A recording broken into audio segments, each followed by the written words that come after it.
Sir നോക്കുന്നത് ഒരു 22 മുതൽ 29 വരെയുള്ള കുട്ടികളെയാണ്. അത് മാറ്റി ഒരു 30-35 ആക്കുകയാണെങ്കിൽ കഴിഞ്ഞാലൊന്നും പെൺകുട്ടികളല്ല ബേബി, ഓളല്ല തള്ളച്ചുകളാണ്. ഉറക്കം തൂങ്ങിയ കണ്ണും ഊരുത്താണ് ഷോൾഡറും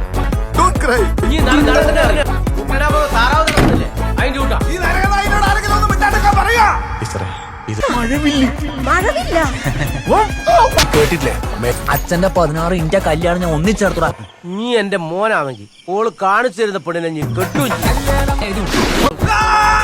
എന്നാലും എല്ലാവരുടെയും മുന്നിൽ ഞാനൊരു പ്രകൃതി വിരുദ്ധനായി പോയില്ലേ മോനെ. അന്നേരനെ കണ്ടപ്പോ എനിക്കൊന്നും തോന്നിയില്ലെങ്കിലും ഇന്നേരനെ കാണുമ്പോ എനിക്ക് എന്തൊക്കെയോ തോന്നുന്നുണ്ട്. ഫ്രാങ്ക് ആണല്ലേ? നിങ്ങളെ കല്യാണം ഉറപ്പിച്ച് അല്ല നരിമാർക്ക് പോലത്തെ ഏച്ചി എല്ലാം പറഞ്ഞു ഉറപ്പിച്ചിട്ടല്ലേ ഇവിടെ നിൽക്കുന്നത്. തിന്നോ, 3 നേരവും മുടങ്ങാണ്ട് തിന്നോ. കല്യാണപ്രായത്തിൽ ആണുങ്ങൾ തിന്നുന്ന ഈന്തപ്പഴ ജാതിപത്രിലേഹ്യം.